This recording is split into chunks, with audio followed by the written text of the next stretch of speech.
Jonas Walker never expected to find 7 children dying in the rain that night, or the collapsed woman behind them who would turn his world upside down. What started as a simple act of mercy became a battle between duty and desire, between a ghost from the past and a future he never thought possible. This is a story of survival, second chances, and the kind of love that's forged in fire.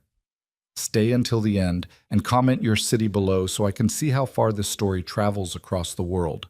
The rain came down like God's own fury that November night, cold and merciless across the Texas plains.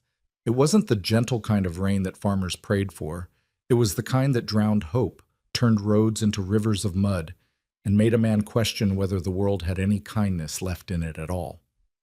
Jonas Walker pulled his coat tighter as he rode through the darkness, his horse's hooves splashing through puddles that seemed to have no bottom. He'd been riding since dawn, coming back from town with supplies that wouldn't last him through the winter but would have to do. At 42 years old, Jonas had learned to make do with less. Much less. His cabin sat another 3 miles north, and all he wanted was to get there, light a fire, and forget the world existed for another few days. But then he heard it. At first he thought it was an animal, a wounded coyote maybe, or a cow separated from its herd. But as he turned his horse toward the sound, squinting through the sheets of rain, he realized it was crying, human crying. A child's voice, high and desperate, cutting through the storm like a knife through butter. "Help! Someone please help us!" Jonas's heart kicked hard against his ribs. He spurred his horse forward, and that's when he saw them, huddled together beneath a scraggly oak tree that offered about as much shelter as a politician's promise. 7 children, ranging from what looked like maybe 14 years down to a tiny thing that couldn't have been more than 3. They were soaked through, shivering so hard their teeth chattered loud enough to hear over the rain. The oldest girl, thin as a rail with dark hair plastered to her face, stood in front of the others like a mama bear protecting her cubs. Her eyes were wide with fear and something else. Determination, maybe. Or desperation. Probably both. "Please," she called out as Jonas dismounted. "Please, sir, our mama—" She pointed with a trembling hand, and Jonas turned to look. About 20 yards away, barely visible through the rain, he could make out the dark shape of a covered wagon tilted at a sickening angle, its front wheel buried hub deep in the mud. And there, face down in the muck between the wagon and the tree, was a woman's body, completely still. Jonas didn't think. He just moved. He ran through the mud, his boots making obscene sucking sounds with each step, and dropped to his knees beside the woman. He turned her over as gently as he could, and in the flashes of lightning, he got his first look at Martha Allen, though he didn't know her name yet. She was probably in her early 30s, with a face that might have been pretty if it wasn't gray as ash and streaked with mud. Her lips had a bluish tint that made Jonas's stomach drop. He pressed 2 fingers to her throat, searching for a pulse, and for a terrible moment, he thought he was too late. Then he felt it, weak and thready, but there. She was alive, barely. "Is she dead?" The oldest girl had followed him, the 6 other children trailing behind her like ducklings. "Please, mister, tell me she ain't dead." "She's alive," Jonas said, hooking his arms under the woman's shoulders. "But she won't be for long if we don't get her warm. How long has she been like this?" "I don't know. An hour, maybe? The wagon broke and Mama was trying to fix it, but then she just fell down." Jonas lifted Martha into his arms. She weighed next to nothing, all bones and exhaustion. Her head lolled against his shoulder, and he could feel her shallow breathing against his neck. "My cabin's about 3 miles north," he said, looking at the oldest girl. "You think you and your brothers and sisters can walk that far?" "We'll crawl if we have to," she said, and Jonas believed her. "What's your name, girl?" Clara Allen. "These are my brothers and sisters, Thomas, Sarah, Rebecca, Matthew, Elizabeth, and that's little Emma." She pointed to each child in turn, and Jonas tried to commit the names to memory, though in the chaos of the storm, they mostly just became a blur of frightened faces. "All right, Clara, I'm Jonas Walker. I need you to be strong right now, you hear me? Your mama needs you to be strong." Clara nodded, though her chin was trembling. "Yes, sir." Jonas whistled for his horse, which came trotting over, looking about as happy with the situation as Jonas felt. He couldn't carry Martha and lead all 7 children on horseback. The horse would never manage it, especially in this mud. So he made a decision that he'd probably regret when his back started screaming at him tomorrow. He'd walk. Clara, you take little Emma and put her on the horse. The rest of you stay close to me. Don't wander off. Don't fall behind. If you do, I might not be able to find you again in this storm. Understood? 7 pairs of eyes stared at him through the rain, and 7 heads nodded. Good. Let's move. The walk back to Jonas's cabin was 3 miles of pure hell. The wind picked up, driving the rain into their faces like tiny frozen needles. The mud tried to claim Jonas's boots with every step, and Martha's weight, slight as it was, grew heavier with each passing minute. His arms burned. His back screamed. But he didn't stop. Behind him he could hear the children struggling. Thomas, who looked to be about 12, was helping young Matthew, who was crying softly. Sarah and Rebecca held hands, stumbling through the darkness. Clara walked beside the horse, one hand on little Emma to keep her steady, her eyes never leaving her mother's face. Is she still breathing? Clara called out every few minutes, and every time Jonas would check and call back, yes. But he wasn't sure how much longer he could keep saying yes. Martha's breathing was getting shallower, her skin colder. She needed warmth, needed it fast, and 3 miles in a storm might as well be 300. Tell me about your family, Jonas said to Clara, partly to distract her and partly to keep himself going. Where were you headed? West, Clara said, her voice barely audible over the wind. Mama said there was land out west where we could start over. Said we could have our own farm maybe, somewhere that wasn't all used up and worn out. Your daddy? Clara's face tightened. Dead. Died last spring. Worked himself to death on land that wouldn't grow nothing but rocks and regret, Mama said. Jonas nodded. He knew that story. Hell, he'd lived that story, or one pretty damn close to it. Mama tried to keep the farm going, Clara continued, but the bank wanted money we didn't have, so we sold everything we couldn't fit in the wagon and headed out.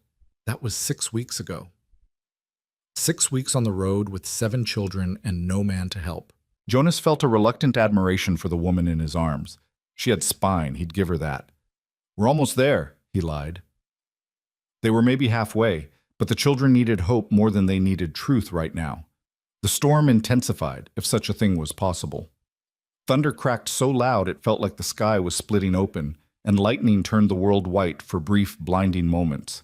Little Emma started crying on the horse, and Clara tried to soothe her with a song that Jonas could barely hear.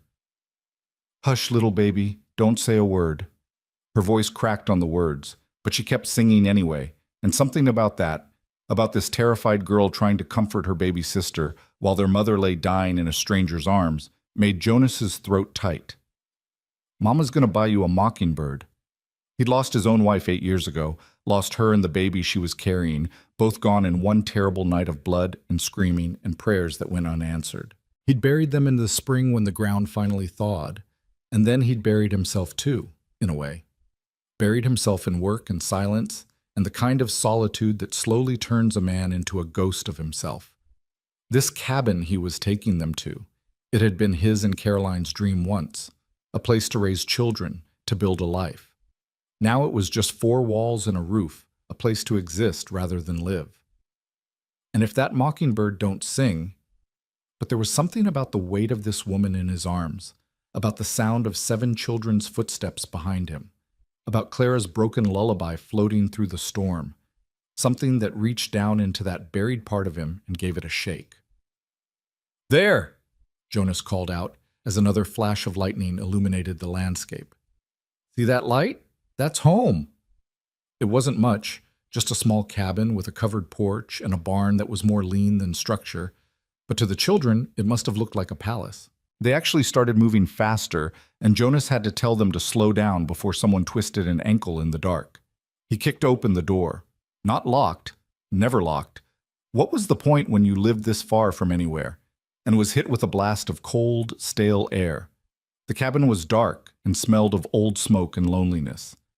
Clara, there's matches on the mantel. Get the fire going. The rest of you stay put until I can get some light in here. He carried Martha to his bed, the only bed in the single-room cabin, and laid her down as gently as he could. Even in the darkness, he could tell she was in bad shape.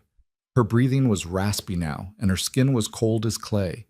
Behind him, Clara struck a match, and warm light bloomed in the fireplace. She'd clearly done this before. She had kindling arranged and a flame going within minutes. The other children huddled around the fireplace like moths around a lamp, their hands stretched toward the warmth. Jonas grabbed every blanket he owned, which wasn't many, and piled them on top of Martha. Then he knelt beside the bed and started unlacing her boots, which were caked with so much mud they probably weighed 5 pounds each. "Clara, I need you to help me," he said. "Your mama's clothes are soaked through. We need to get her into something dry or she's going to catch pneumonia, if she hasn't already." Clara's eyes went wide. Yes, sir." Between the two of them, they managed to get Martha out of her wet dress and into one of Jonas's old shirts, which hung on her like a tent. It wasn't modest and it wasn't proper, but it was dry, and right now that was all that mattered. They piled the blankets back on top of her, and Jonas added his own coat to the pile for good measure. "Will she be all right?" Clara whispered, staring at her mother's pale face. Jonas wanted to say yes. He wanted to tell this brave girl that everything would be fine, that her mother would wake up in the morning good as new, but he'd learned a long time ago that pretty lies were more cruel than ugly truths. "I don't know," he said quietly, "but she's breathing and she's out of the rain. That's something." Clara nodded, blinking back tears. "Thank you for helping us. You didn't have to." "Yes, I did," Jonas said, and he meant it. He stood up and looked at the 6 other children still clustered around the fireplace. They were all staring at him with a mixture of hope and fear, waiting to see what would happen next. The youngest one, Emma, he reminded himself, was sucking her thumb and looked about 2 seconds away from falling asleep where she stood. "All right," Jonas said, trying to sound more confident than he felt. "First things first. You all need to get out of those wet clothes before you catch your death. I don't have much in the way of children's clothing, but I've got some old shirts and such that'll do for tonight." He rummaged through his chest and pulled out every piece of spare clothing he owned. Old work shirts, a few pairs of long underwear that had seen better days, some socks with holes in them. It wasn't much, but it was dry, and right now, dry was worth more than gold. While the children changed behind a blanket Clara strung up for privacy, Jonas assessed his supplies. He had maybe 2 weeks' worth of food for one man, which meant he had about 2 days' worth of food for 9 people. He had a ham hanging in the cellar that he'd been saving for Christmas, some cornmeal, a bag of beans, and a few precious jars of preserved vegetables from last summer.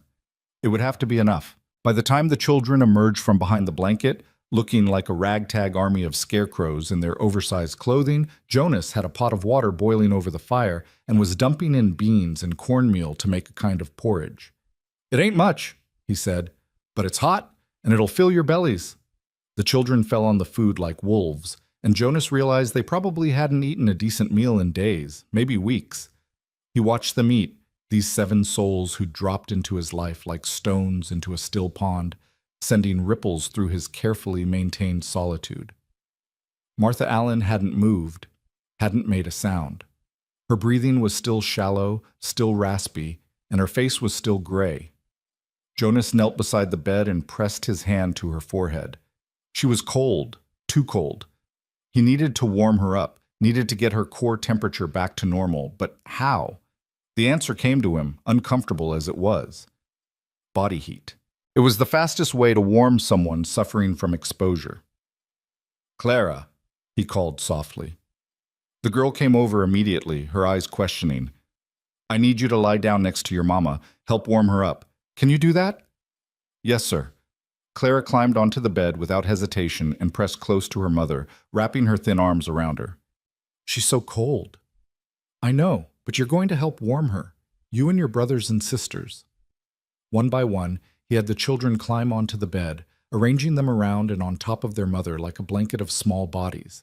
It was crowded and awkward, but within minutes he could see color starting to return to Martha's face. Jonas pulled his only chair over beside the bed and sat down, suddenly aware of how exhausted he was. His arms ached from carrying Martha, his back was one solid knot of pain, and his wet clothes were starting to make him shiver. But he couldn't rest. Not yet. Not until he was sure she was going to make it through the night. "Mr. Jonas?" It was Thomas, the 12-year-old, looking at him with solemn eyes. Are you going to send us away? What? In the morning. Are you going to send us away? I know we're a burden. Mama always said we shouldn't be a burden to nobody.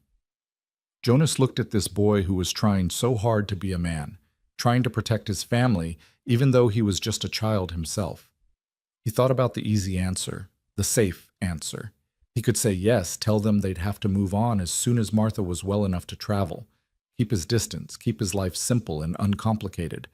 But when he opened his mouth, different words came out. No, Jonas said. No, son, I'm not going to send you away. Not until your mama's well and you've got somewhere safe to go. You hear me? Thomas's face crumpled with relief, and he nodded, not trusting himself to speak. Jonas stood up and added more wood to the fire, then hung the children's wet clothes on a line he strung across the room. The cabin was filling with steam and smoke and the smell of drying wool, but it was warm now, blessedly warm. He looked around at his cabin, his sanctuary, his isolation chamber, his self-imposed prison. The floor was covered with muddy footprints. The bed was full of sleeping children. The air was loud with breathing and snoring and the occasional whimper from someone having a bad dream. It was chaos. It was mess. It was the most alive his cabin had felt in 8 years. Jonas sank back into his chair and watched Martha Allen's chest rise and fall, rise and fall. Outside, the storm raged on, but inside, 7 children slept safe and warm, curled around their mother like petals around the center of a flower. Don't you die on them, Jonas whispered to the unconscious woman. Don't you dare die on them. They need you. And then, so quietly, he almost didn't hear himself say it. And maybe I need you too. The fire crackled, the rain hammered on the roof. And Jonas Walker, who had spent 8 years learning how to be alone, suddenly found himself surrounded by life. He didn't sleep that night. Every hour he checked Martha's breathing, felt her forehead, adjusted the blankets. Gradually, her color improved. Her breathing deepened. Her skin grew warmer. By the time the first gray light of dawn started seeping through the window, Jonas allowed himself to believe she might actually survive. Clara woke first, her eyes flying open and immediately seeking her mother's face. She's still with us, Jonas said softly, and Clara's whole body sagged with relief. One by one, the other children woke, blinking in the dim light, confused about where they were until memory returned. Martha Allen remained unconscious, but her breathing was steady now, and the terrible gray pallor had left her face. Jonas made more of the cornmeal porridge, this time adding some precious salt and a bit of the preserved ham. The children ate quietly, stealing glances at their mother, at Jonas, at the strange cabin that had become their refuge. What happens now? Clara asked, and it was a fair question. Jonas looked at these 7 children, at their mother lying unconscious in his bed, at the chaos they'd brought into his carefully ordered solitude. He thought about his plans, simple plans, quiet plans, plans that involved no one but himself. And then he thought about Martha Allen collapsing in the mud, about 7 children shivering in the rain, about how easily they all could have died if he'd taken a different road home, if he'd been an hour later, if he'd decided to ignore that cry for help. Now, Jonas said, looking at Clara's brave, frightened face, now we wait for your mama to wake up. And while we wait, we survive. Together. It was a promise he wasn't sure he could keep. But looking at those 7 pairs of eyes watching him with fragile hope, Jonas Walker knew he was going to try. The storm continued outside, but inside the cabin something else was beginning, something that had nothing to do with rain or thunder or the howling wind. Something that would change everything for all of them. If only they'd known then what was coming, what would test them, what would try to tear them apart, what would force each of them to choose between the past they knew and the future they feared. But that morning, in the gray light of dawn, with 7 children fed and warm and their mother breathing steady, Jonas allowed himself to hope. Just a little. Just enough. And somewhere deep in her unconscious mind, Martha Allen heard her children's voices and fought to swim back toward them, back toward the light, back toward the stranger who had saved them all. Martha Allen's eyes opened 3 hours after dawn, and the first thing she saw was the rough-hewn beams of an unfamiliar ceiling. For a moment, she lay perfectly still, trying to piece together where she was and how she'd gotten there. The last thing she remembered was the wagon wheel sinking deeper into the mud, the rain coming down in sheets, and the terrible realization that she couldn't fix it alone. She remembered trying to unhitch the horse, her hands slipping on the wet leather, her vision swimming, and then nothing. "Mama?" Clara's face appeared above her, tears streaming down her cheeks. "Mama, you're awake! Oh, thank God, you're awake!" "Clara." Martha's voice came out as barely a whisper, her throat raw. "Where—" "You're safe, Mama. We're all safe. This man, Mr. Jonas, he found us in the storm. He brought us here." Martha turned her head and saw a stranger standing by the fireplace, a tall man with a weathered face and eyes that held shadows of old pain. He was watching her with an expression she couldn't quite read, concern mixed with something else. Wariness, maybe. "My children," Martha said, trying to sit up. The room spun violently, and she fell back against the pillow with a gasp. "Easy now," Jonas said, moving closer but keeping his distance. "You've been unconscious for near about 12 hours. Your body needs rest." "My children," Martha repeated, more insistent this time. "They're all here, all 7 of them, safe and fed." Jonas gestured around the cabin, and Martha's eyes followed. Thomas was sitting at a rough-hewn table, whittling something with a knife that looked too big for his hands. Sarah and Rebecca were playing some kind of hand game by the fire, their giggles soft and musical. Matthew was asleep on a pallet of blankets, and little Emma was curled up next to him, thumb in her mouth. Elizabeth sat in the corner, carefully mending what looked like one of her dresses. They were all there, all alive, all safe. The relief that washed over Martha was so powerful it made her dizzy. "Thank you," she whispered, looking at the stranger who had saved them. "Thank you, Mr. Jonas Walker, and you don't need to thank me. Any decent man would have done the same." Martha studied his face and saw that he believed what he was saying, which told her everything she needed to know about him. In her experience, truly decent men never thought of themselves as anything special. "How do you feel?" Clara asked, pressing a cool cloth to Martha's forehead. "Mr. Jonas said you might have caught pneumonia." "I feel like I was trampled by a horse," Martha admitted. "But I'm alive and my babies are safe. That's all that matters." "You need to eat something," Jonas said, already moving toward the fireplace where a pot was simmering. "Been keeping some broth warm for when you woke. Nothing fancy, just ham bone and some vegetables, but it'll help get your strength back." He ladled the broth into a tin cup and brought it over, then seemed to hesitate, as if unsure whether he should hand it to her or to Clara. Martha solved the problem by reaching for it herself, though her hands shook so badly that Jonas had to steady the cup. "I can help you," Clara said quickly. "No." Martha's voice was firmer now. "I can manage." It was important somehow that she feed herself. Important that this stranger see she wasn't completely helpless, that she was a woman who could take care of herself and her family, even if right now that was clearly a lie. The broth was hot and salty, and possibly the best thing Martha had ever tasted. She drank it slowly, feeling warmth spread through her chest and belly, chasing away some of the bone-deep cold that had settled into her. "The wagon," she said suddenly, looking at Jonas. "Our wagon, is it—" "Still where it was, I'd imagine, buried in the mud with a broken axle." Jonas pulled up a chair and sat down, keeping a respectful distance from the bed. "Storm's past now, but that road's going to be a mess for days. Nothing's going anywhere for a while." Martha closed her eyes, fighting back tears of frustration. The wagon held everything they owned, what little that was. Their clothes, their few possessions, the seed they'd hoped to plant when they found land out west. And now it was just sitting there in the mud, probably being picked over by scavengers or ruined by the weather. "We'll get it," Jonas said quietly, as if reading her thoughts. "When you're well enough, we'll go back with my horse and see what we can salvage. But that's not something to worry about today." "Everything I own is in that wagon." Martha's voice cracked despite her best efforts to keep it steady. "And everything you need is right here in this cabin. Your children, alive and warm. That's worth more than all the possessions in the world, Mrs. Allen." Martha opened her eyes and looked at him. "You know my name." "Clara told me." Told me you were headed west, told me about your husband passing. I'm sorry for your loss. Thank you. Martha set the empty cup down on the table beside the bed. Mr. Walker, I need to know, how long can we stay? I know we're an imposition, and I promise as soon as I'm strong enough, we'll be on our way. I just need a day or two to get my strength back, and then nothing, Jonas interrupted. You're not going anywhere until you're fully recovered and until we can figure out what to do about that wagon. Could be a week, could be two, however long it takes. I can't ask you to... You're not asking, I'm telling.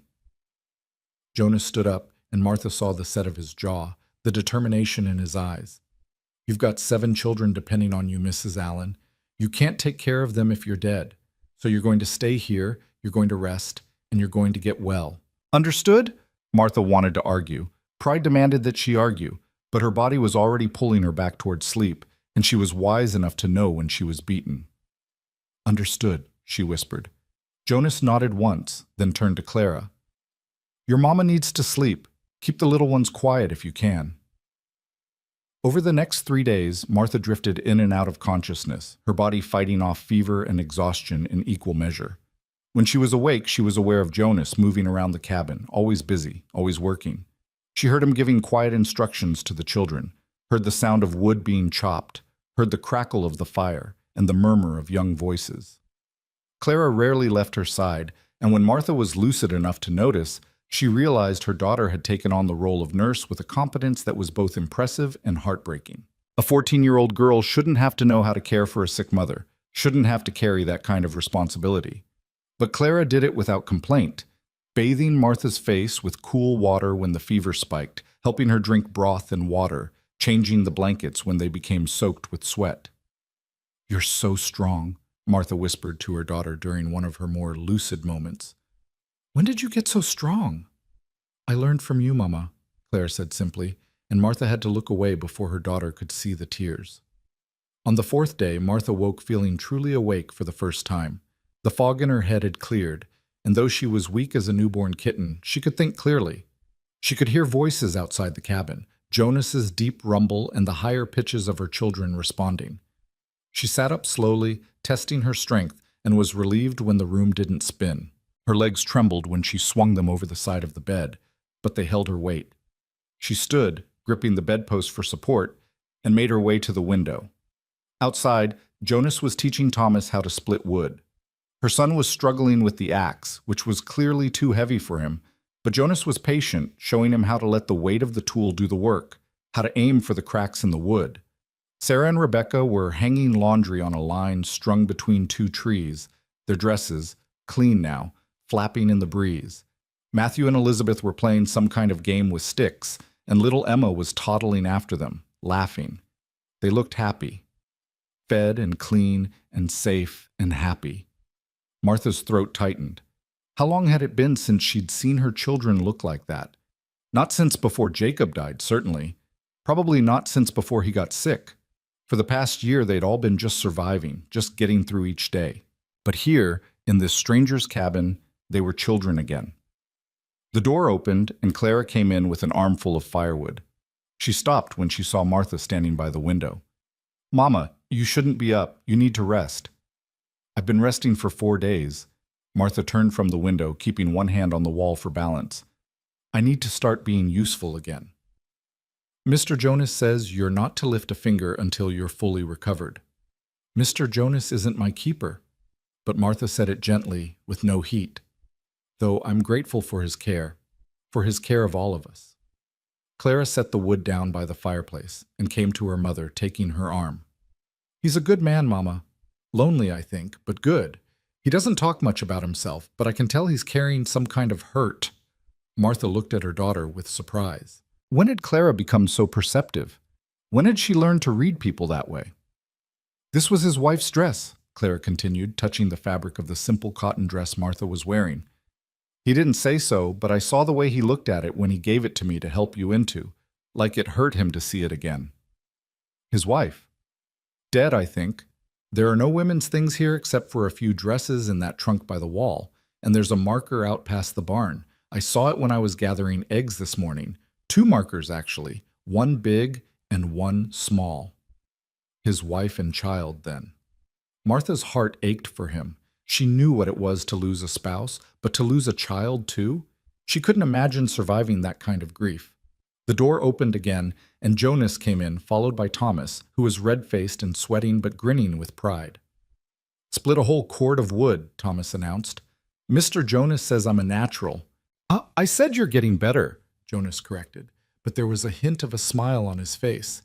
Then he saw Martha standing by the window, and the smile faded. "You shouldn't be up." "So I've been told." Martha lifted her chin.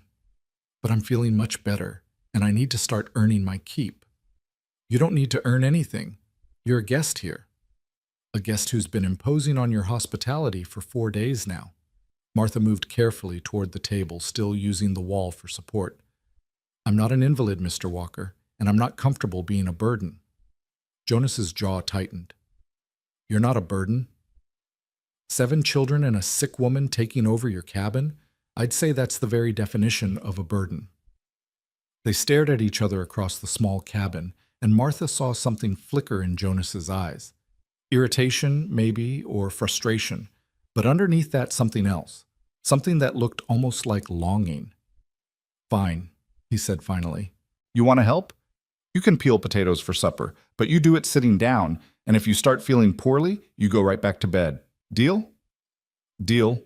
Jonas brought her a bucket of potatoes and a knife, then pulled out a chair for her at the table. Martha sat, grateful to be off her feet, and started peeling.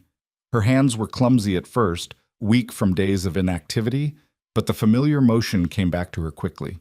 The cabin fell into a comfortable rhythm. Thomas went back outside to practice his wood splitting. Clara started preparing the evening meal, moving around the small kitchen area with efficiency. The younger children came in and out, bringing news of found bird nests and interesting rocks, and all the small dramas of childhood. And Jonas sat across from Martha, cleaning his rifle and occasionally glancing up at her, as if checking to make sure she was really all right. "How long have you lived here?" Martha asked, breaking the silence. 8 years. Built the cabin myself, mostly. Had some help with the heavy lifting, but did most of the work alone. It's a good cabin. Solid. It keeps the rain out, mostly. Jonas ran an oiled cloth along the barrel of the rifle. Was supposed to be bigger, had plans for a second room, a real kitchen, maybe a loft for children, but then he stopped, his hands going still on the rifle. "But then life had other plans," Martha finished softly. Jonas nodded, not looking at her. "Caroline, my wife, she died before we could finish. Her and the baby both. Died right there in that bed where you've been sleeping." Martha's hands stilled on the potato she was peeling. "I'm so sorry. Clara told me about the markers." "Did she now?" Jonas's voice was neutral, but Martha could hear the tension underneath. "She's observant, my Clara, too observant sometimes. I hope she didn't overstep." "No, it's fine. It's not exactly a secret." Jonas set the rifle aside and looked directly at Martha for the first time since the conversation started. "I don't talk about it much. Don't see the point in dwelling on what can't be changed. But I don't hide from it either. That's probably healthy. I've known folks who tried to pretend their grief didn't exist, and it just ate them up from the inside." "And you?" Jonas asked. "How are you handling your husband's death?" Martha considered the question carefully. "Some days better than others. Jacob was a good man, but he was tired. Tired of fighting soil that wouldn't cooperate, tired of watching his children go hungry, tired of failing. I think part of him was almost relieved when the fever took him. That's a hard thing to live with. The truth usually is," Martha resumed peeling the potato, "but I can't afford to fall apart. I've got 7 reasons to keep going, and they need me strong. So I grieve when I can and I push forward when I must." Jonas nodded slowly. "That takes courage." "No, Mr. Walker. Courage is taking in a family of strangers during a storm when you barely have enough supplies for yourself. Courage is sharing your bed and your food and your home with people who have nothing to offer you in return. That's courage." Jonas looked uncomfortable with the praise. "I did what anyone would do." "We both know that's not true. I've met plenty of people who would have ridden right past us, plenty who would have told themselves it wasn't their problem." "Then you've met some sorry excuses for human beings." Martha smiled despite herself. "Maybe so, but that makes the good ones all the more precious. Clara interrupted them by setting a pot of beans on the table with more force than necessary. Mr. Jonas, we're almost out of cornmeal, and the salt's getting low.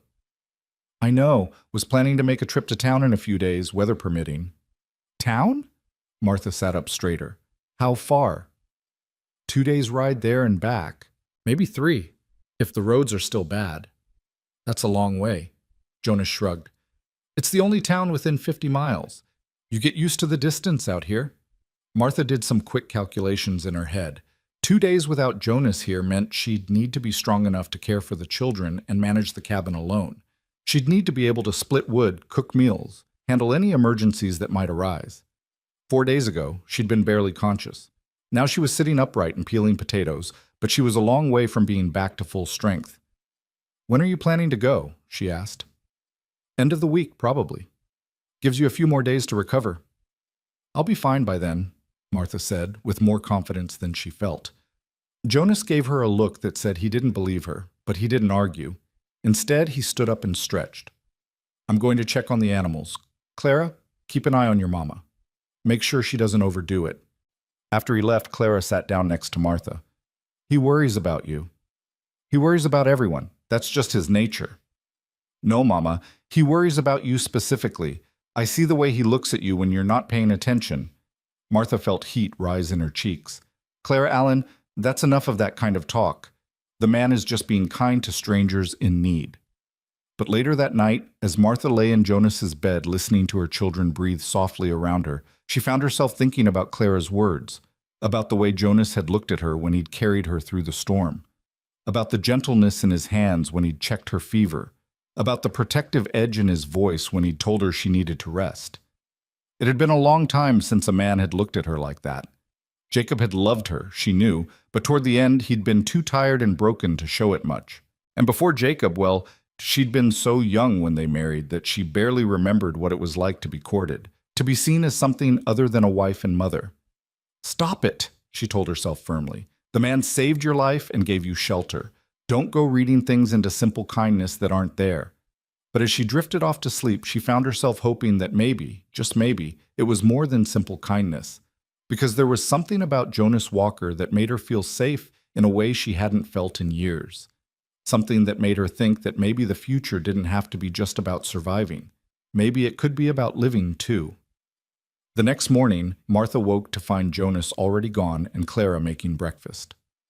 When Jonas finally came back inside, his arms full of firewood, Martha was sitting at the table helping Elizabeth practice her letters. Morning, Jonas said, setting the wood down. You're looking better. I feel better. And it was true. The weakness was still there, but it was fading. She could feel her strength coming back bit by bit. Good, because I need to ride out to check on that wagon of yours today. See what shape it's in, what can be salvaged. Thought maybe Thomas could come with me, if you're comfortable with that. Thomas's head snapped up from where he was eating breakfast. Really? You want me to come? Could use an extra pair of hands, but only if your mama says it's all right.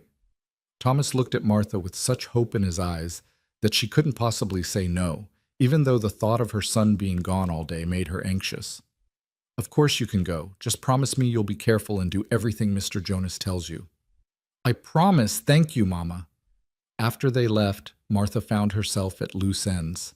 Clara had the housework well in hand, and the younger children were content playing quietly. Martha tried to rest like Jonas had instructed, but restlessness drove her to her feet. She needed to do something, needed to be useful. She started by organizing the cabin, which clearly hadn't seen a woman's touch in years.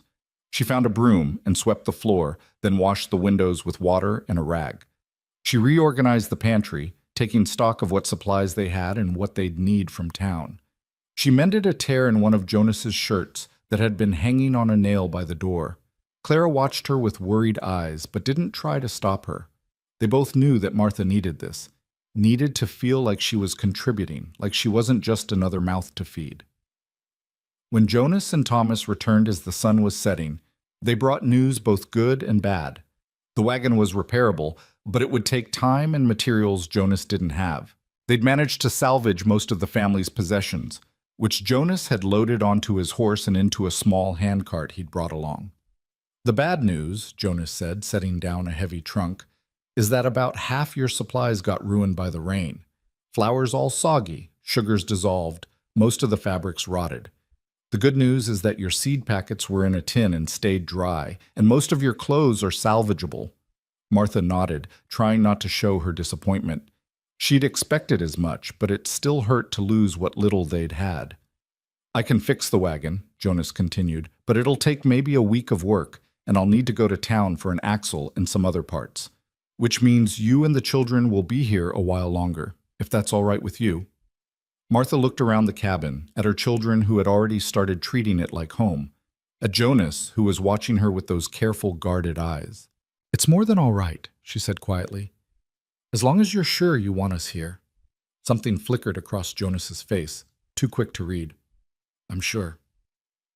That night, they had their first real family meal together.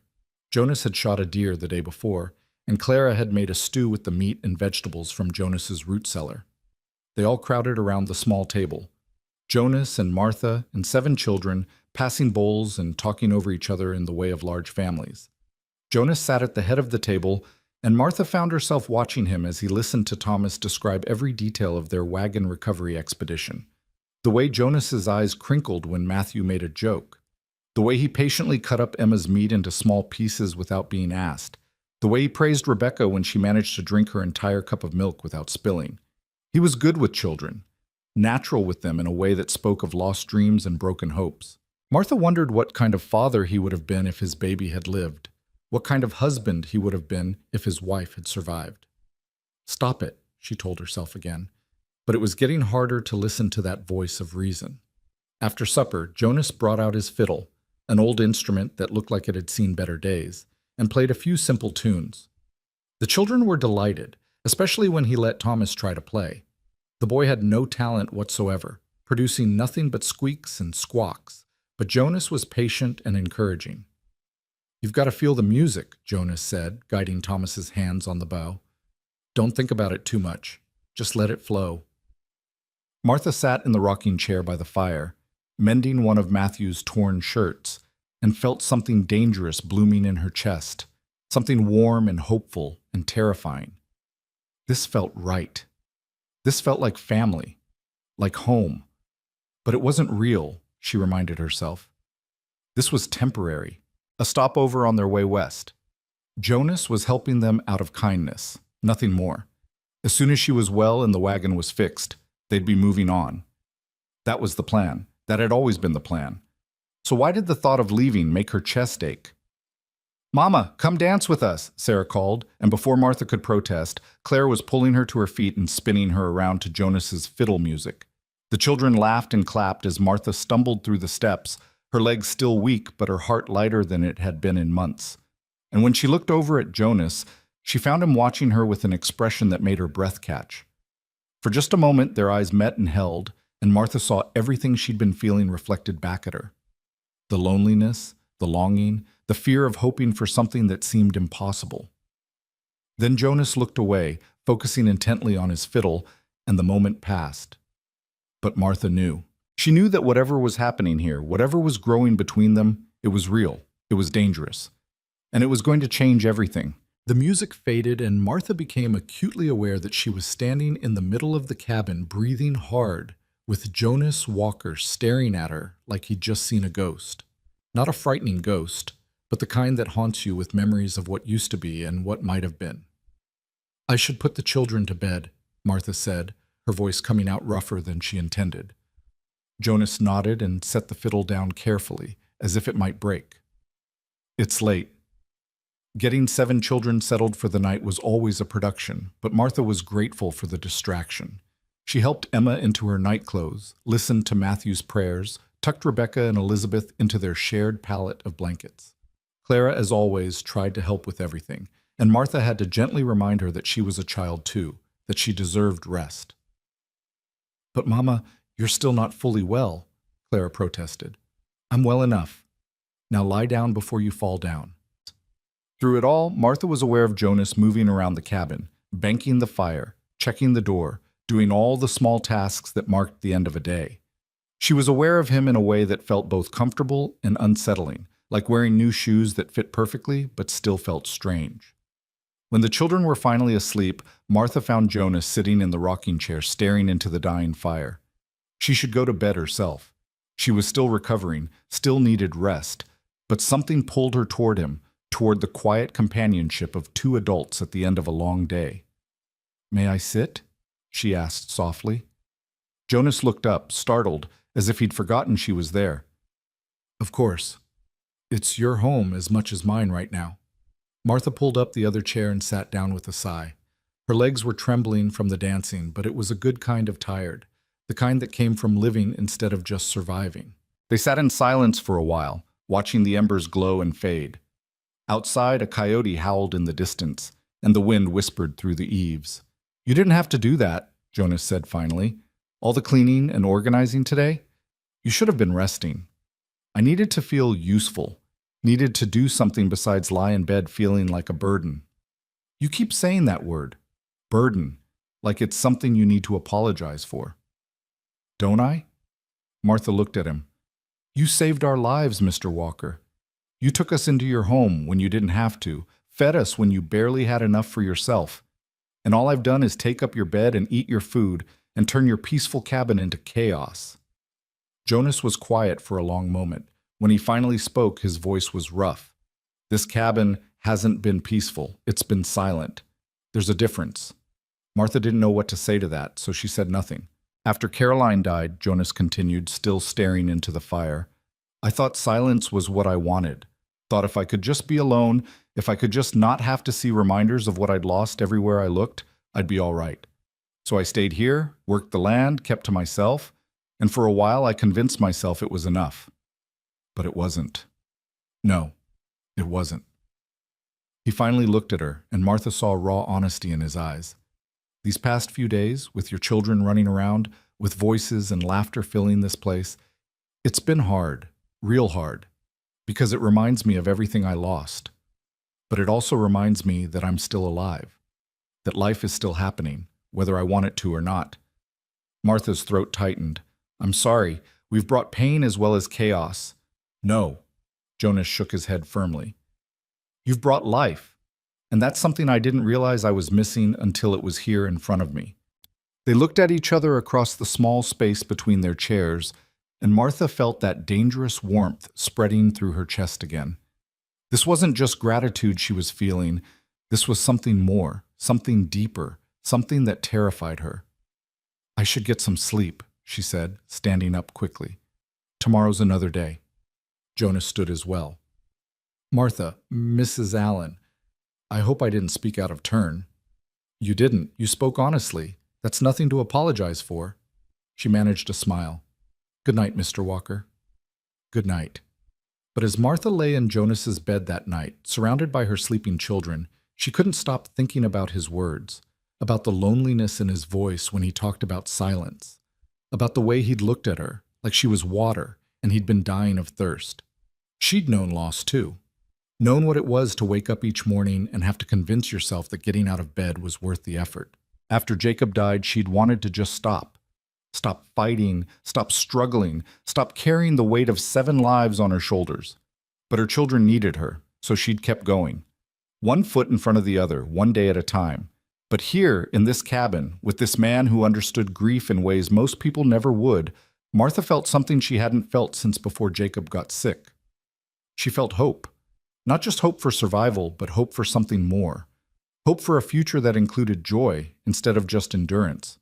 The question was, did she have the courage to reach for it? Morning came too soon, bringing with it the reality of work that needed doing. Jonas left early to start repairing the wagon, taking Thomas with him again. The boy was thriving under Jonas's attention, growing more confident each day. Martha watched them go, seeing how Thomas stood a little straighter, walked a little taller when he was with Jonas. Her son needed that, needed a man to show him how to be a man. Jacob had tried, but illness had robbed him of the strength and patience required. And Martha, for all her efforts, couldn't teach Thomas the things a father should teach a son. "Mama, the bread's burning!" Clara's shout jerked Martha back to the present. She rushed to the oven and pulled out the loaf, which was only slightly more charred than she'd intended. Sorry, I was wool gathering. Clara gave her a knowing look. Thinking about Mr. Jonas? Clara! Well, you were. I can tell by the way your face gets all soft when you look at him.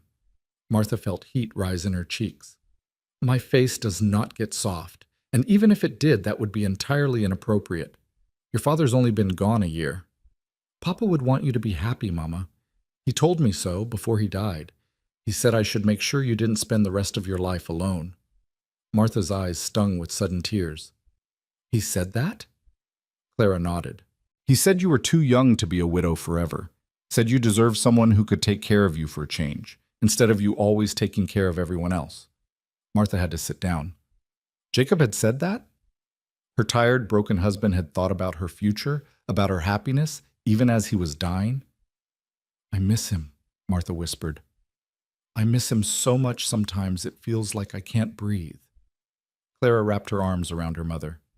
I know, I miss him too, but Mama, missing Papa doesn't mean you can't be happy again, doesn't mean you can't care about someone else. It's too soon. People would talk. Let them talk. We're going west, remember? We'll never see those people again anyway. Martha laughed despite herself. When did you get so wise? I learned from the best. The days developed a rhythm. Jonas worked on the wagon while Martha grew stronger, taking over more of the household duties. She cooked and cleaned, mended clothes, and told stories to the younger children. Clara helped with everything, but Martha insisted she take time to just be a girl too, to play with her sisters instead of always working. Thomas came back from his days with Jonas full of new knowledge: how to set a trap, how to read animal tracks, how to judge the weather by the clouds. He talked constantly about Mr. Jonas says this, and Mr. Jonas taught me that, and Martha saw hero worship blooming in her son's eyes. It should have worried her. They were getting too comfortable here, too attached. But every time she thought about leaving, about packing up the children and heading west again, her heart rebelled against the idea. One afternoon, while Jonas was in town getting supplies for the wagon repair, Martha decided to tackle the vegetable garden behind the cabin. It was overgrown with weeds and clearly hadn't been tended in years, but she could see the bones of what had once been a productive plot. She was on her knees pulling weeds when Clara came out. Mama, you shouldn't be doing that. You're still recovering. I'm fine. Besides, it feels good to work the soil again. I've missed it. Clara knelt beside her and started pulling weeds, too. They worked in companionable silence for a while, the sun warm on their backs, the smell of earth rich and promising. This was his wife's garden, Clara said softly. Mr. Jonas told me. Said she loved growing things. Said she had a gift for making plants thrive even in difficult soil. Martha looked at the neglected beds and felt a wave of sadness. She would be heartbroken to see it like this. Maybe. Or maybe she'd be glad someone's finally caring for it again. They worked until the sun started to set, clearing out years of neglect, preparing the beds for new growth. When Jonas returned and saw what they'd done, he stood for a long time just staring at the garden, his face unreadable. I should have asked, Martha said, suddenly worried she'd overstepped. I'm sorry. I didn't think— No, Jonas interrupted. No, it's good. It's good to see it cared for again. He cleared his throat roughly. Caroline would be happy. That night at supper, Jonas was quieter than usual. Martha caught him looking at her several times with an expression she couldn't quite read. After the children were in bed, he asked if she'd sit with him again by the fire. I need to tell you something, he said once they were settled, about why I really brought you here. Martha's stomach clenched. All right. When I found you collapsed in the mud, when I saw those 7 children about to lose their mother, something in me just broke. Or maybe it healed, I don't know. But I couldn't leave you there, couldn't ride away and pretend I hadn't seen. Not because I'm a good man, but because I'm a selfish one. Jonas, I don't understand. He turned to look at her fully. I brought you here because I needed you here. Needed the noise and the chaos and the life you brought with you. I told myself it was about helping you, about being decent. But the truth is I was helping myself. I was filling this cabin with something besides ghosts. Martha's heart was pounding. That doesn't make you selfish. That makes you human. Does it? Jonas's laugh was bitter. Because the really selfish part is that now that you're here, now that I've had a taste of what life could be like again, I don't want you to leave. I want you to stay. You and all 7 of your children. I want to fix that wagon and then convince you not to use it. I want to wake up every morning to the sound of children laughing and go to bed every night knowing this cabin is full of life instead of silence. Martha couldn't breathe, couldn't think. He was saying everything she'd been feeling but hadn't dared to voice. But that's not fair to you, Jonas continued. You came here by accident, by necessity. You have plans, dreams of going west and starting over. I have no right to ask you to give that up. No right to want what I want. And what do you want? Martha's voice came out as barely a whisper. Jonas looked at her with such naked longing that Martha felt it in her bones. I want what I can't have. A second chance at the life I lost. A family. A future. You. The word hung in the air between them, heavy with possibility and danger and hope. Jonas. Don't answer now. Don't say anything you might regret. I just needed you to know. Needed to be honest about why I've been so insistent that you stay. Why I keep finding excuses to delay the wagon repairs. It's not just kindness, Martha. It's selfishness wrapped up in a pretty bow. Martha stood up on shaking legs. Her mind was racing, her heart pounding, every instinct warring with every other. Part of her wanted to run, to grab her children and leave before this got any more complicated. But a larger part wanted to stay, wanted to see where this could lead, wanted to be selfish too. I need to think, she said finally. I need time to think. Take all the time you need. I'm not going anywhere. But as Martha lay awake that night, she realized that thinking wasn't the problem. She already knew what she wanted. The question was whether she had the courage to take it. The next few days were awkward. Martha and Jonas danced around each other, polite and careful, neither mentioning their conversation. But the tension was there, simmering beneath every interaction, every shared glance, every accidental touch. Thomas noticed. Is something wrong between you and Mr. Jonas? He asked one evening as Martha was helping him with his letters. No, sweetheart. Why would you think that? You're both acting funny, all polite and distant-like. Before you were friends, now you're like strangers. Out of the mouths of children, Martha sighed and set down the slate. Sometimes grown-ups have complicated feelings about things. It doesn't mean anything's wrong, it just means we're figuring things out. Are we still going west? The question caught Martha off guard. I don't know, Thomas. Maybe. We'll see. I don't want to go west. Thomas's voice was small and honest. I like it here. Mr. Jonas is teaching me things, important things. And we have a real home here, Mama. I don't want to live in a wagon anymore. Martha pulled her son into her arms. I know, baby. I know. That night she made a decision. She waited until the children were asleep, then went to where Jonas was sitting on the porch, watching the stars. May I join you? He looked up, surprised. Always. Martha sat down beside him, gathering her courage. I've been thinking about what you said, about wanting us to stay. Jonas went very still. And I need to tell you about Jacob, about our marriage, because I think you should know who you're asking to stay. Martha, you don't have to. Yes, I do. She took a deep breath. Jacob was a good man, a kind man, but our marriage wasn't a love match, not at first anyway. I was 17 and pregnant by a boy who ran off when he found out. My father arranged the marriage to save my reputation. Jacob was 10 years older, a widower with no children, and he needed a wife. So we made a deal. Jonas didn't say anything, just listened. Thomas isn't Jacob's son by blood, Martha continued. But Jacob raised him as his own, never once treated him different, and over time we built something real. Not passion, maybe, but partnership, respect, affection. When the other children came, he loved them all. He worked himself to death trying to give us a better life. Why are you telling me this? Martha looked at him. Because I don't want you building some perfect image of me in your head. I'm not a tragic widow who lost her great love. I'm a woman who made the best of a difficult situation, who built a life out of necessity rather than choice. I'm practical and stubborn, and sometimes too proud for my own good. I have 7 children, Jonas. 7 children who will always come first, always be my priority.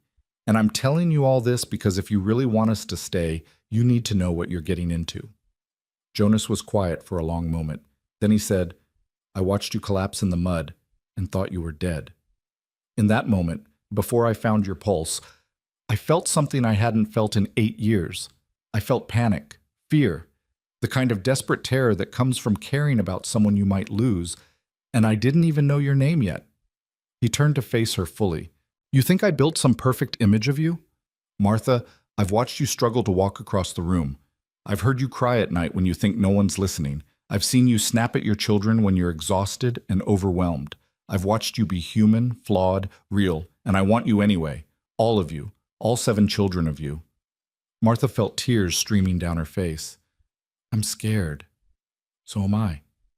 What if it doesn't work? What if we try this and it falls apart? My children have already lost one father. I can't put them through that again. Then we don't fall apart. Jonas reached out and took her hand, the first time he'd deliberately touched her since that night in the storm.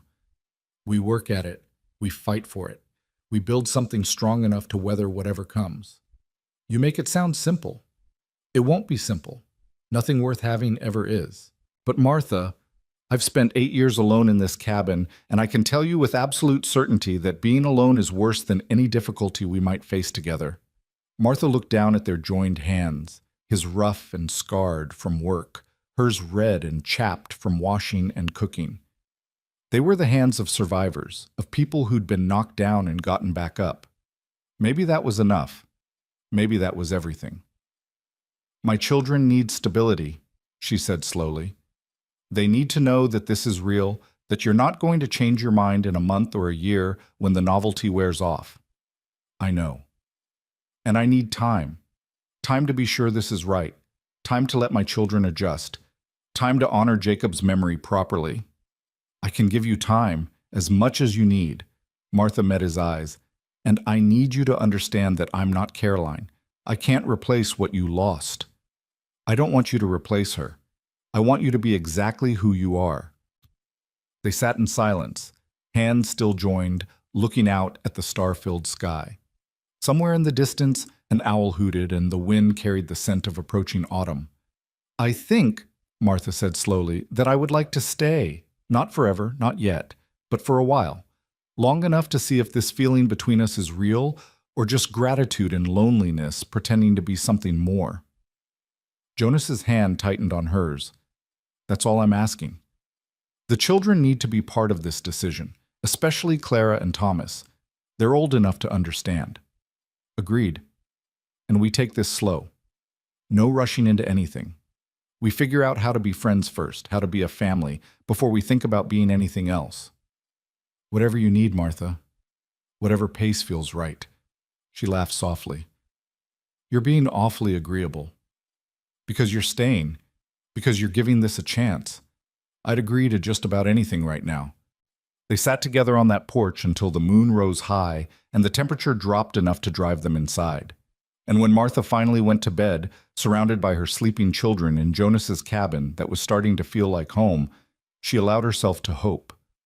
Maybe the storm that had brought them here wasn't an accident. Maybe it was a second chance. For all of them. The next morning, Martha gathered her children around the table after breakfast. Jonas stood awkwardly by the fireplace, clearly uncomfortable being part of such an intimate family discussion, but unwilling to leave. Children, I need to talk to you about something important, Martha began. About our plans for going west. 7 pairs of eyes watched her intently. Mr. Jonas has asked if we might consider staying here instead, making this our home. And I wanted to know what you all think about that. There was a moment of stunned silence, then everyone started talking at once. Martha held up her hand for quiet. One at a time. Clara, you're oldest. What do you think? Clara looked at Jonas, then back at her mother. I think Papa would want us to be safe and happy, and we're both of those things here. So yes, Mama. I think we should stay. Thomas nodded vigorously. I want to stay. Mr. Jonas is teaching me to be a man, Mama. Real skills, important things. I don't want to leave. One by one, the other children voiced their agreement. Even little Emma, who didn't fully understand what was being discussed, clapped her hands and said, "Stay! Stay!" Martha looked at Jonas, who was watching the scene with undisguised emotion in his eyes. "Then it's settled. We stay." The relief on Jonas's face was almost painful to witness. "You won't regret this. I promise, Martha. I'll take care of all of you. We'll take care of each other," Martha corrected gently. "That's what families do." And there it was, spoken aloud for the first time. Family. Not a widow and her children imposing on a kind stranger, but a family choosing to build something new from the broken pieces of their separate pasts. It took 3 weeks for their new reality to settle in. 3 weeks of learning each other's rhythms and habits, of discovering how to share space and time and the small intimacies of daily life. Jonas finished repairing the wagon, but instead of preparing it for travel west, they used it to haul supplies from town and firewood from the forest. The wagon became a tool of staying rather than leaving, and somehow that felt right. Martha had just finished hanging laundry on the line behind the cabin when she heard the sound of hoofbeats approaching. Visitors were rare this far from town, and something about the deliberate pace of the horse made her stomach tighten with unease. "Clara," she called, keeping her voice steady. "Take the children inside." Clara, who had developed an instinct for her mother's moods, gathered her siblings without question and herded them toward the cabin. Jonas was in the barn working on a new chicken coop, and Martha could see him emerge, wiping his hands on his pants, his body language instantly alert. The rider came into view, and Martha's world tilted sideways. It couldn't be. It wasn't possible. But there he was, gaunt and dusty, older than she remembered but unmistakably, impossibly alive. Jacob Allen sat on a tired-looking horse, a battered lantern swinging from his saddle, staring at her like he'd seen a ghost. "Martha," he said, his voice rough with disuse or emotion, or both. "Thank God. I've been looking everywhere for you." Martha couldn't move, couldn't breathe. This was a dream, a nightmare, some cruel trick her exhausted mind was playing on her. Jacob was dead. She'd watched him die, had held his hand as the fever took him, had buried him in the hard ground behind their old house. "You're dead," she whispered. Jacob dismounted slowly, stiffly, like a man who'd been riding for days. "I know that's what you thought, what everyone thought, but I'm here, Martha. I'm alive." Jonas was beside her now, his presence solid and grounding. "Who are you?" "Jacob Allen, Martha's husband." Jacob's eyes moved between them, and something flickered across his face. Understanding, maybe, or suspicion. "And you are?" "Jonas Walker. I found your wife and children near death in a storm 6 weeks ago. Brought them here." The words hung in the air, heavy with implication. 6 weeks. Long enough for Martha to have built a new life. Long enough for her to have started healing, started hoping, started falling for the man standing beside her. "Martha, I need to explain," Jacob started. "Inside." Martha's voice came out stronger than she felt. "Not out here. The children—" Her voice broke. "The children think you're dead." They moved toward the cabin in a strange, silent procession. Martha's mind was racing, trying to process what was happening, trying to understand how the world could turn upside down twice in the span of 2 months. The children were clustered around Clara when they entered, and the moment Thomas saw Jacob, he made a sound somewhere between a sob and a shout. "Papa?" Then chaos erupted. The children surged forward, crying and laughing and shouting all at once. Jacob dropped to his knees and gathered as many of them as he could into his arms, tears streaming down his weathered face. "My babies," he choked out. "My sweet babies. I've missed you so much." Martha stood frozen, watching her children reunite with the father they'd mourned. She felt Jonas beside her, felt the careful space he was maintaining between them, and wanted to scream at the universe for its cruel timing. Emma, who had been only 2 when Jacob left and barely remembered him, hung back uncertainly, clutching Martha's skirt. Rebecca and Elizabeth were crying but seemed confused, caught between joy and fear. Thomas and Clara clung to their father like they'd never let go. It was Jonas who finally broke through the pandemonium. "Children, why don't you give your father some space? He looks like he could use some food and water." The authority in his voice got through to them, and they reluctantly pulled back. Jacob stood slowly, And Martha could see how thin he was, how exhausted. Whatever he'd been through had aged him beyond his years. "Sit," Jonas said, pulling out a chair at the table. "Martha, I'll get some food ready." But Martha was already moving, years of being a wife overriding her shock. She ladled stew into a bowl, sliced bread, poured water. Her hands were shaking, but she managed. She always managed. Jacob ate like a starving man, which he probably was. The children watched him with a mixture of awe and uncertainty, and Martha realized with a pang that they'd already started to forget him. 6 weeks wasn't long in the grand scheme of things, but to young children, it was an eternity. "How?" Martha finally asked, sitting down across from him. "Jacob, we thought you were dead. I buried you." Jacob set down his spoon and wiped his mouth with the back of his hand. "I know, I was as good as dead, I suppose. The fever had me bad, Martha, real bad. I remember you there beside me, remember holding your hand, and then nothing, just darkness." He paused, gathering his thoughts or his courage. "Turns out I didn't die. I was so close that Doc Henderson thought I was gone, told you I was gone. But I was in what they call a coma, I guess. My body was there, but my mind was somewhere else. I woke up 3 weeks later in the church basement. The preacher had kept my body there, planning to bury me proper once the ground thawed." Martha felt sick. 3 weeks after she thought she'd buried him, he'd woken up. 3 weeks she could have turned around, could have gone back. But by then she and the children had already sold everything, had already set out west.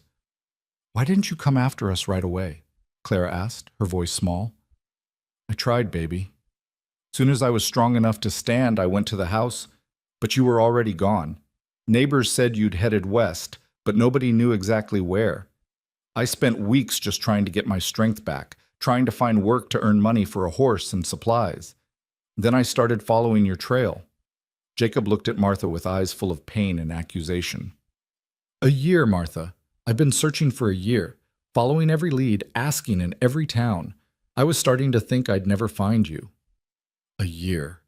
Martha's mind reeled. She'd been so focused on the 6 weeks since they'd arrived at Jonas's cabin that she hadn't properly processed the timeline. Jacob had been alive and searching for them for a year while she'd been building a new life, letting herself care for another man. The guilt crashed over her like a wave. "I'm sorry," she whispered. "Jacob, I'm so sorry. I thought you were dead. We all thought you were dead. I know that. I'm not blaming you for leaving."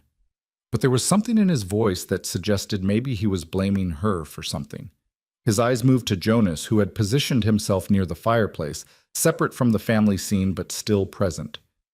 "What I need to know is what happens now." The question hung in the air like a sword ready to drop. Martha looked at her children, at Jacob, at Jonas. She thought about the past 6 weeks, about the life she'd started to imagine, about the feelings she'd allowed herself to have. "Now you rest," she said, because it was the only answer she could give that wouldn't shatter someone. "You've been traveling for days by the look of you. We'll figure everything else out tomorrow." Jonas cleared his throat. "You can have my bed. I'll sleep in the barn." "Jonas, no," Martha started. "It's fine. You and your husband need privacy to talk, to figure things out." Jonas's voice was carefully neutral, but Martha could see the pain in his eyes.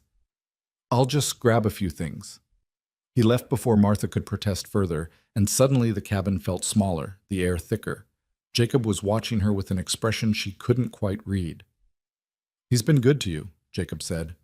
It wasn't quite a question. "He saved our lives, took us in when we had nothing. Looks like he gave you more than just shelter." Martha's spine stiffened. "What's that supposed to mean?"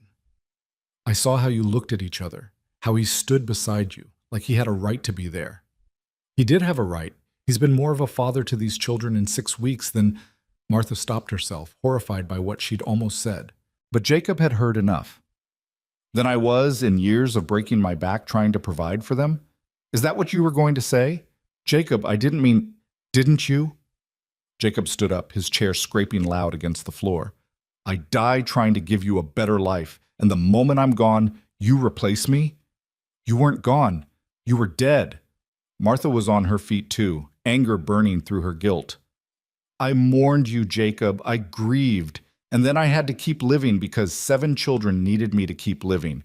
Don't you dare make me feel guilty for surviving." The children had scattered to corners of the cabin, eyes wide with fear. They'd never heard their parents fight like this. Martha and Jacob had always been careful, always kept their disagreements private. Martha took a deep breath, forcing herself to lower her voice. "I'm sorry. You're exhausted and I'm in shock and we're saying things we don't mean. Please, just rest. We'll talk in the morning when we're both thinking clearer." Jacob stared at her for a long moment, then nodded stiffly. "Fine. Where's this bed I'm supposed to sleep in?" Martha showed him, then gathered the children and took them outside, needing air, needing space, needing to process what had just happened. Jonas was in the barn, spreading hay to make a bed for himself. He looked up when they entered, his face carefully blank. "Is he settled?" Jonas asked. "For now." Martha sat down on a hay bale, suddenly exhausted beyond measure. The children clustered around her, and she could feel their confusion, their fear. "Mama?" Clara said softly. "What's going to happen?" "I don't know, sweetheart. I honestly don't know." Jonas crouched down in front of Emma, who had started to cry. "Hey there, little one. It's all right. Your papa came back. That's a good thing." "But what about you?" Emma asked, her voice trembling. "Are you going to leave?" The question hit Martha like a physical blow.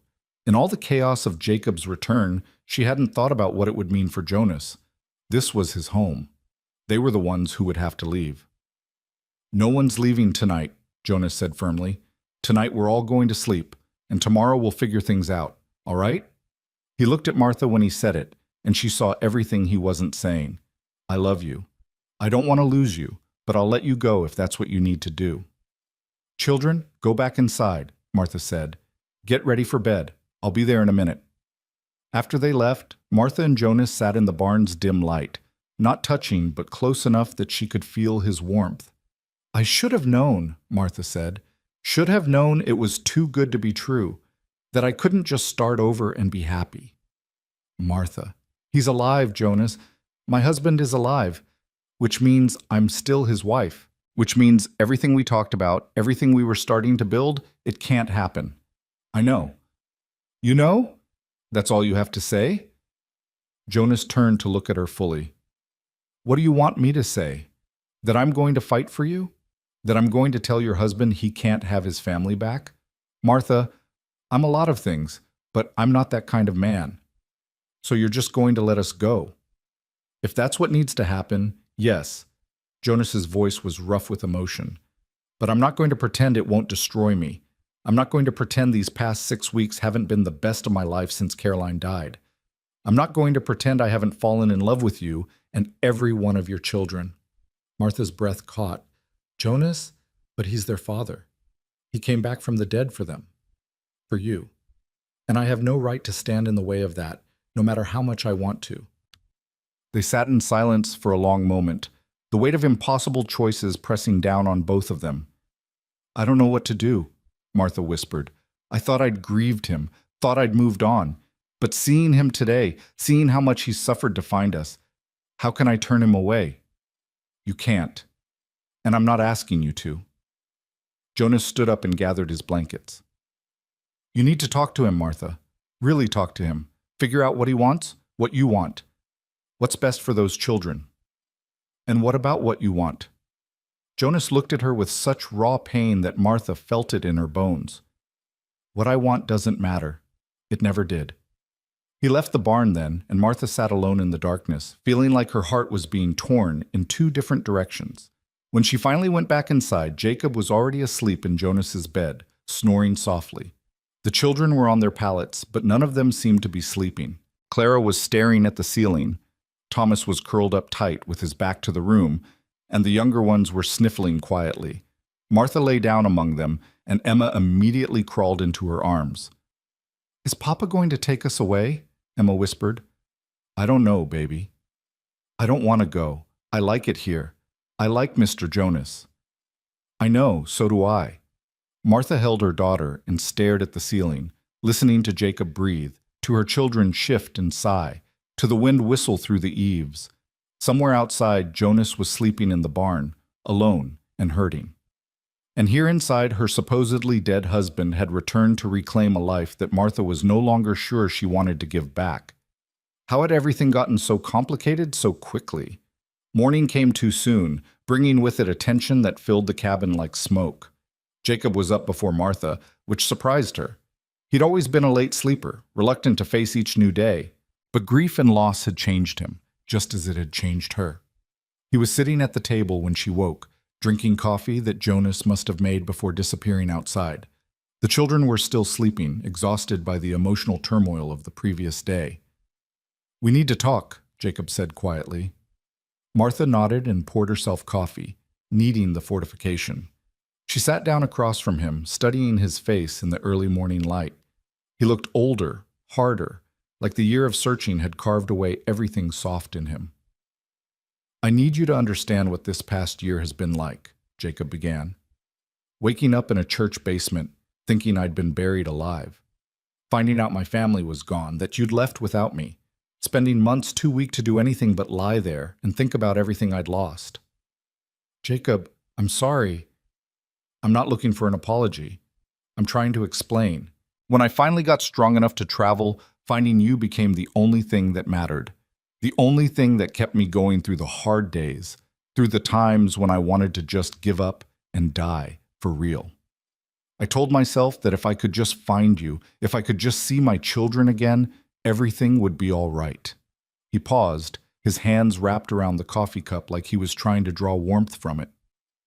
"But now I'm here, and nothing's all right, because I can see that you've moved on, that you've built a new life without me, and I don't know where I fit in that life anymore." Martha felt tears prick her eyes. "I thought you were dead. I mourned you, Jacob, truly mourned you, and then I had to keep going for the children. Had to be strong when all I wanted to do was fall apart." "And him? Jonas? What is he to you?" Martha wanted to lie, wanted to protect everyone from the truth, but Jacob deserved honesty, even if it hurt. "He's someone who reminded me what it feels like to be seen as more than just a mother. Someone who made me laugh again, who made me feel safe. Someone I was starting to care for deeply." "You love him?" "I don't know. Maybe. I didn't let myself think about it that way because it felt disloyal to you, to your memory. But yes, I think maybe I was falling in love with him." Jacob flinched like she'd hit him. "And the children? Are they attached to him too?" "Yes, especially Thomas. Jonas has been teaching him things, giving him the kind of attention he needs. They all love him." "So what you're saying is that I came back too late, that I should have stayed dead." "No, Jacob, that's not what I'm saying at all." Martha reached across the table and took his hand. "I'm saying that the situation is complicated, that there are no easy answers here. You're their father. They love you, but Jonas has become important to them too." Jacob pulled his hand away. "I've been thinking about it all night, about what's best for everyone, and I think we need to keep moving west, all of us. Start over somewhere new, away from here, away from him." "You want to leave? Today?" "As soon as we can pack up the wagon. I know it's sudden, but Martha, we can't stay here, not with him here. It's not right. You're my wife, they're my children. We need to be a family again, and we can't do that here." Martha's mind was reeling. Leave today? Just pack up and go, abandoning Jonas and the home they'd started to build? The thought made her physically ill. "The children just got settled. They're happy here, Jacob, safe. Is it really fair to uproot them again so soon? Is it fair to let them get more attached to a man who isn't their father? Martha, every day we stay here is another day they bond with him, another day it gets harder to leave. We need to go now, before it's too late." "Too late for what?" "Too late for us. Too late for our family." Jacob's voice cracked. "I can see it in your eyes, Martha. You don't want to leave. You don't want to come with me. But you have to. You're my wife." The words hung between them, heavy and demanding, and Martha realized he was right. She didn't want to leave, didn't want to pack up the children and head west with a man who felt like a stranger now. But what choice did she have? The cabin door opened and Jonas came in, stomping mud from his boots. He took in the scene, Martha and Jacob at the table, the tension thick enough to cut with a knife, and started to back out. "Don't leave on my account," Jacob said, his voice hard. Martha and I were just discussing our plans. We'll be leaving today, heading west like we originally intended. Jonas's face went blank, carefully neutral, but Martha saw the pain flash through his eyes. I see. Do you? Jacob stood up. Do you see that she's my wife, that those are my children, that we're a family? Do you see that whatever you thought was happening here is over? Jacob, stop, Martha said, standing too. He doesn't deserve that. Doesn't he? He took my wife, stole my children's affections. He saved our lives. Martha's voice rose, and she heard stirring from where the children were sleeping. She forced herself to speak more quietly.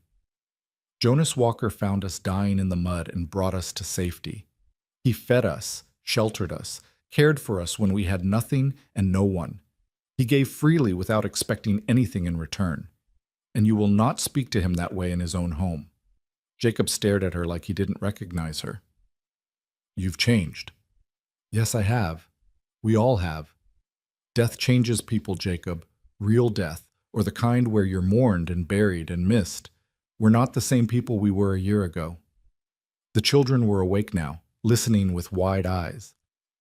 Jonas moved to the door.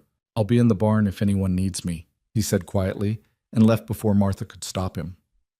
The rest of the day was a blur of packing and tension. Jacob insisted they prepare to leave at first light the next day, and Martha found herself going through the motions while her heart screamed in protest. The children were subdued, sensing the conflict even if they didn't fully understand it. Clara found Martha in the garden, gathering the last of the vegetables they'd planted. Mama, do we have to go? Martha's hand stilled on a tomato plant. Your father thinks it's best. But what do you think? What do you want? What did she want? Martha looked at the garden she'd restored, at the cabin that had become home, at the barn where Jonas was probably sitting alone and hurting. She wanted to stay, wanted it with a fierceness that terrified her. It doesn't matter what I want, Clara. Your father is alive. He's my husband. We owe him loyalty. But Mama... No, Clara. This conversation is over. That night, Martha lay awake between her sleeping children, listening to Jacob snore in Jonas's bed. Tomorrow they would leave. Tomorrow she would pack up the wagon, gather her children, and head west with a man who used to be her husband, but now felt like a stranger. Tomorrow she would leave behind the man who had shown her what it felt like to be truly seen, truly valued. Tomorrow she would break her own heart. But what choice did she have? Jacob was alive. He was her husband, the children's father. Leaving him would be abandoning her vows, would be choosing her own happiness over her duty. And Martha had never been the kind of woman who put herself first. So why did doing the right thing feel so utterly wrong? Dawn broke gray and cold, matching Martha's mood as she mechanically folded clothes and packed them into the wagon. Jacob had already loaded most of their salvaged possessions, working with a grim determination that spoke of a man trying to outrun his doubts. The children moved like ghosts through the morning routine, eating breakfast in silence, avoiding eye contact with each other, and especially with Jonas, who had come in from the barn looking like he hadn't slept at all. Martha was tying down the last bundle when she heard Clara's voice, sharp and defiant in a way she'd never heard before. No! Everyone turned to look at her. Clara stood in the middle of the yard, arms crossed, chin lifted in that stubborn way that reminded Martha so much of herself. Clara, get in the wagon, Jacob said, his voice carrying the weight of paternal authority. No, Clara repeated. I'm not going. Jacob's face darkened. Young lady, I am your father, and you will do as I say. You were my father. You left us. Clara's voice shook but held firm. You died and left Mama to handle everything alone. You weren't there when we were starving, weren't there when the wagon broke, weren't there when Mama collapsed in the mud and almost died. Mr. Jonas was there. Mr. Jonas saved us, and now you show up and expect us to just leave with you like nothing happened?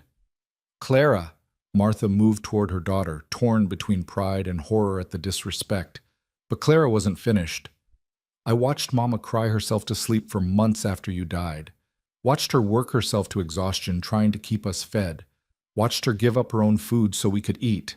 And then Mr. Jonas came along, and for the first time in a year, I saw Mama smile. Really smile.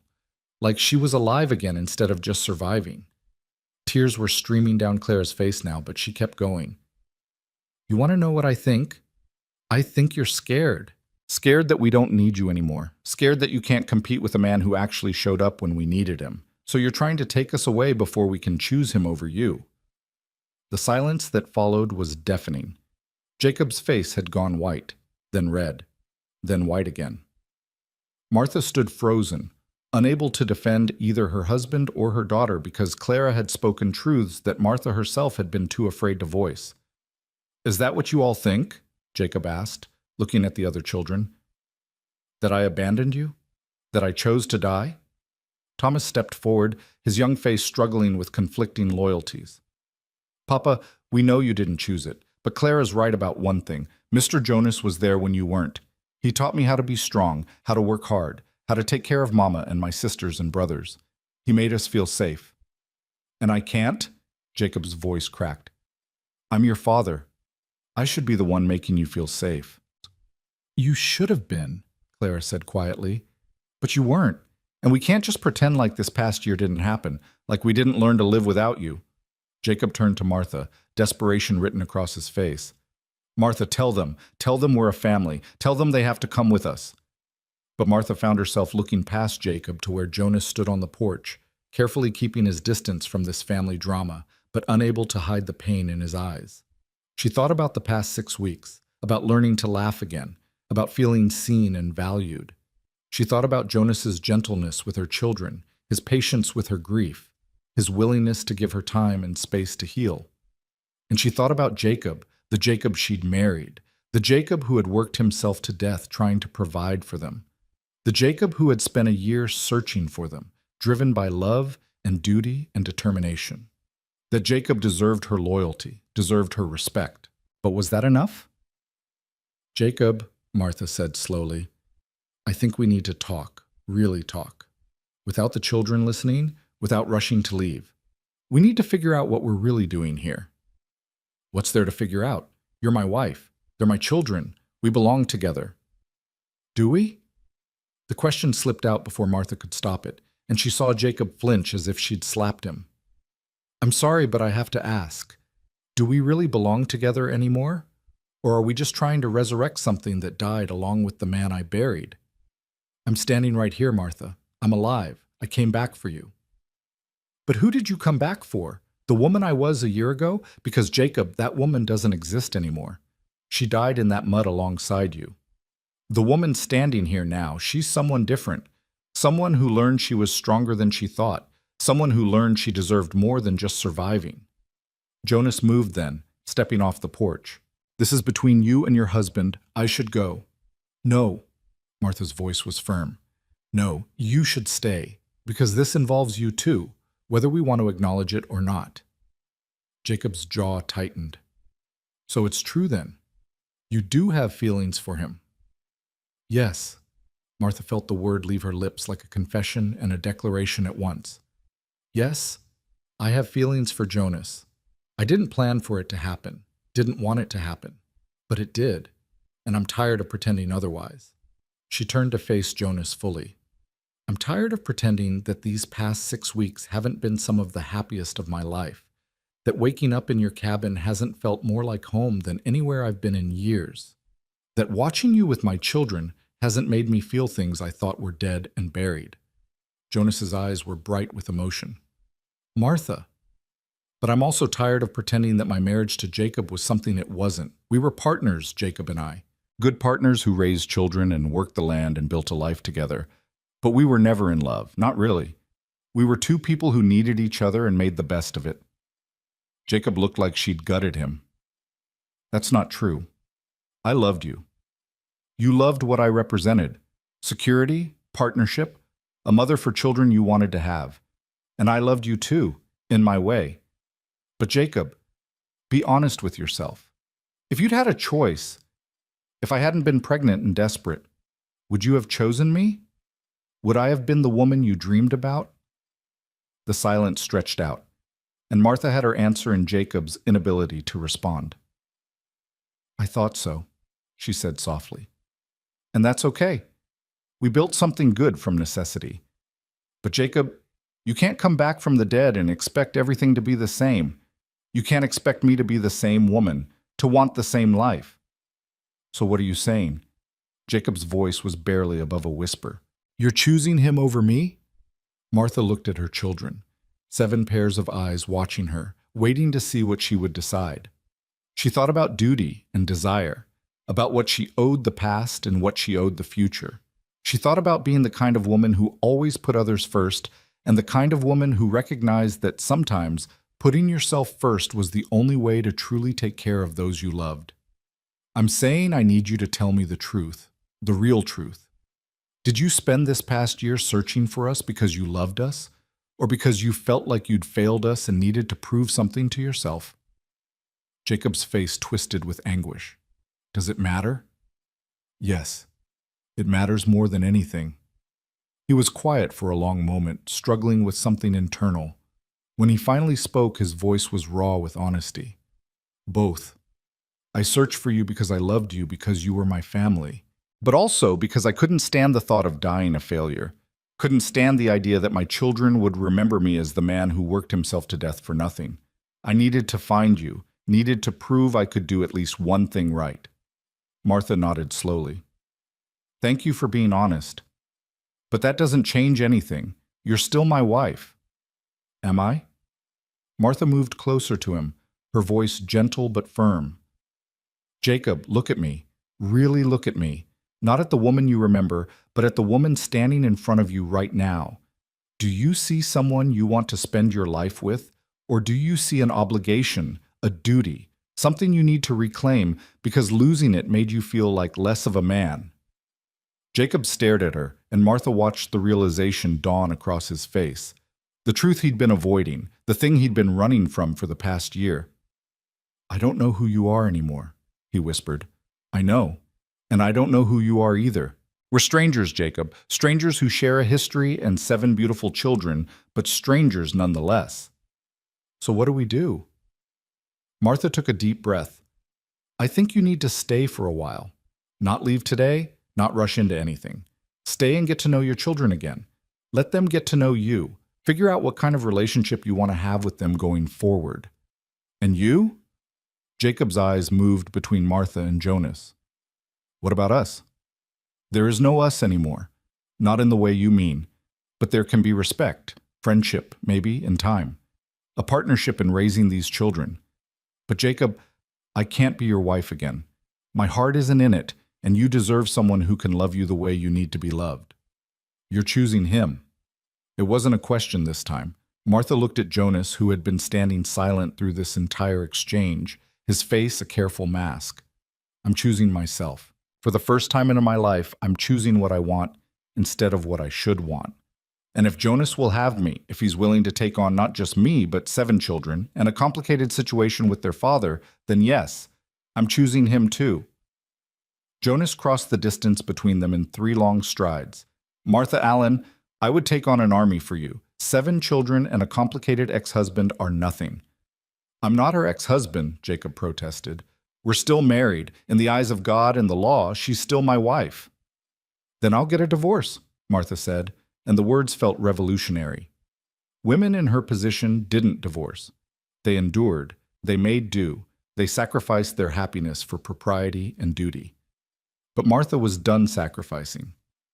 It might take time, might cause scandal, but I'll do it. Because staying in a marriage that's dead is worse than being alone. You won't be alone, Jonas said, taking her hand. You'll never be alone again. Clara started crying, but they were tears of relief rather than sadness. She rushed to her mother and wrapped her arms around her waist. You mean it, Mama. We can stay. If that's what you all want. But your father has rights, too.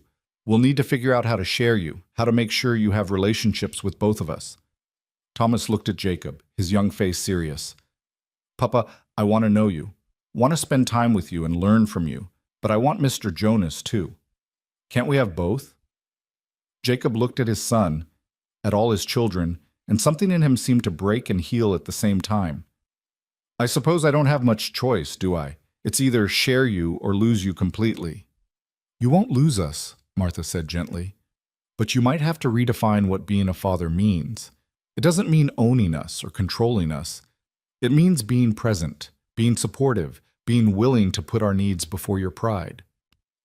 Jacob sank down onto the wagon's tailgate, looking defeated. This isn't how I imagined it. Spent a year picturing our reunion, and it looked nothing like this.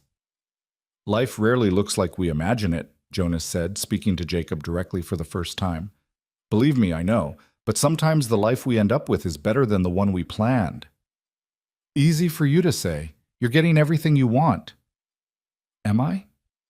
Jonas's voice was quiet. I'm getting the woman I love, yes, but I'm also getting 7 children who will always have divided loyalties. A situation that will probably cause talk and judgment in town. The knowledge that I'm part of breaking apart a family, even if that family was already broken. That's not easy, Jacob. That's complicated and messy and hard. But you're still choosing it. I'm choosing Martha. The rest comes with the territory. Jonas looked at the other man with something that might have been sympathy. Look, I'm not going to pretend to understand what you've been through. Waking up from death, searching for your family for a year, finding them but not being able to have them back the way you want. That's got to be hell. And I'm sorry for that, truly. But punishing Martha and those children for moving on isn't going to heal whatever's broken inside you. Jacob was quiet for a long time, staring at the ground. When he finally looked up, there was resignation in his eyes. What do you suggest? Stay for a few weeks. Build the children's trust again. Let them see that you're steady, that you're going to be there for them. And then, when you're ready, find a place nearby. Close enough that the children can see you regularly, far enough that we all have space to figure out what this new arrangement looks like. You want me to be neighbors with my ex-wife and her new husband? Jacob's laugh was bitter. I want what's best for those 7 children. And what's best for them is having both their parents in their lives. Not at war, not competing, but working together. Martha squeezed Jonas's hand, grateful for his wisdom. He's right, Jacob. The children need both of us. And maybe, in time, we can build something new. Not a marriage, but a family of a different sort. One where everyone has a place. Emma, who had been watching all of this with wide, confused eyes, suddenly spoke up. Can I have 2 papas? The question hung in the air, innocent and profound. Martha looked at Emma, then at Jacob, then at Jonas. I think, Martha said slowly, that yes, you can. Papa Jacob will always be your papa, but maybe Mr. Jonas can be your papa too, in a different way, if that's all right with everyone. Emma seemed satisfied with this answer and went back to playing with a stick she'd found. But the question had opened something up, had given permission for a possibility that none of the adults had been willing to voice. I need time, Jacob said finally. Time to process all of this. Time to figure out who I am now, if I'm not your husband and their primary father. Take all the time you need, Martha said. We're not going anywhere. The next few days were awkward and tense, with Jacob sleeping in the barn alongside Jonas, the 2 men circling each other like wary dogs. But slowly, gradually, things started to shift. Jacob spent time with each of the children individually, learning who they'd become in his absence. He taught Matthew how to fish in the creek behind the cabin. He helped Rebecca with her sums. He rocked Emma to sleep, singing the same lullabies he'd sung when she was a baby. And he watched Jonas with Martha, watched the way they moved around each other with an ease that spoke of genuine partnership. Watched Jonas defer to Martha's judgment about the children. Watched Martha smile at Jonas with a warmth she'd never shown Jacob, and slowly began to understand that what they had was something he and Martha had never achieved.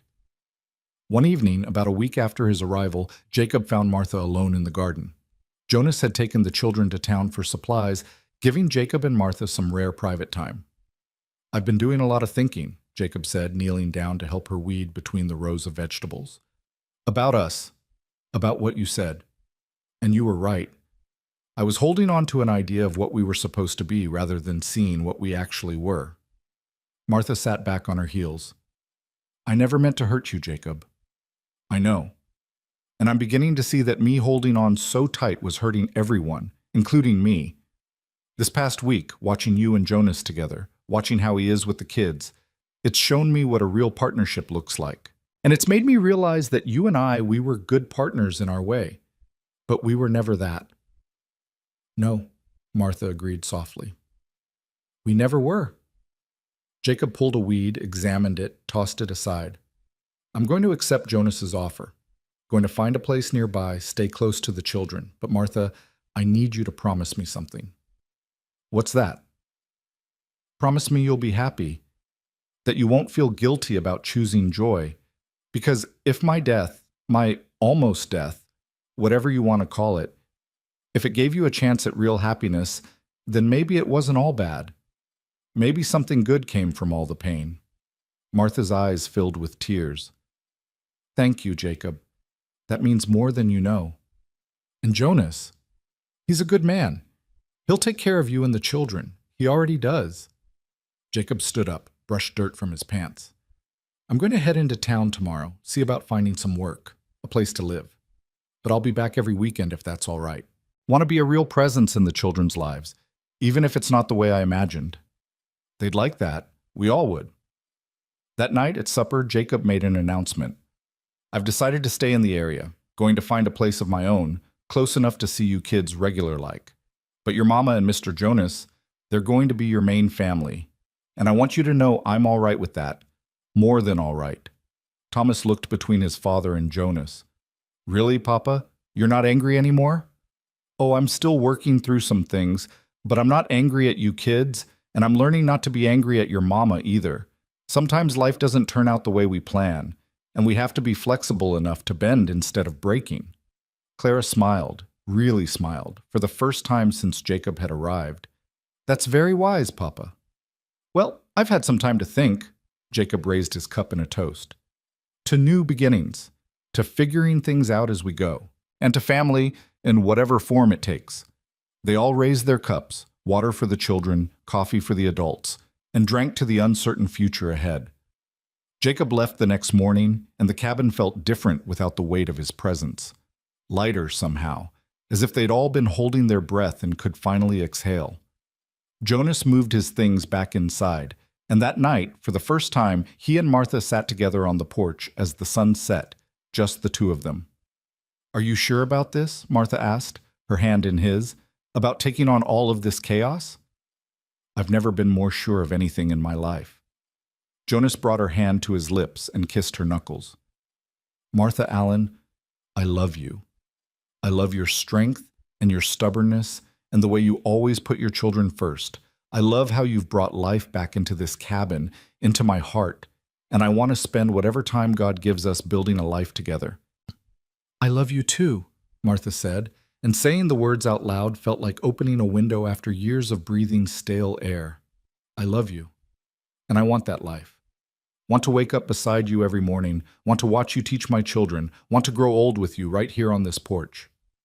Jonas pulled her close, and Martha rested her head on his shoulder, feeling more at peace than she had in years. The stars were coming out, bright and infinite, and somewhere in the distance, an owl called out to its mate. Mama, Claire's voice came from the doorway. Is it really okay? You and Mr. Jonas? Martha looked up at her daughter, at the hope and uncertainty in her young face. Come here, sweetheart. Clara sat down on Martha's other side, and Jonas wrapped his arm around both of them. One by one, the other children filtered out, drawn by some instinct that told them this was a moment they should be part of. Soon they were all crowded onto the porch. 7 children, 1 mother, and the man who had saved them all in more ways than one. Is Mr. Jonas going to be our new papa? Elizabeth asked. Jonas looked at Martha, silently asking permission. She nodded. If you'll have me, Jonas said. I'll never try to replace your father. Jacob will always be your papa. But if you want, I can be something like a papa too, someone who loves you and cares for you and will always be here for you. Forever? Emma asked, her thumb in her mouth. Forever, Jonas promised. Winter came to the Texas plains, bringing cold winds and hard frosts. But inside the cabin there was warmth and laughter and the sound of a family learning how to be whole again. Jacob came every Saturday, teaching the children new skills, telling them stories about their grandparents, building relationships that were different from what he'd imagined, but no less important. The town talked, of course. There was scandal in Martha's choice, in her decision to divorce Jacob and eventually marry Jonas. But Martha found she didn't care what the town thought.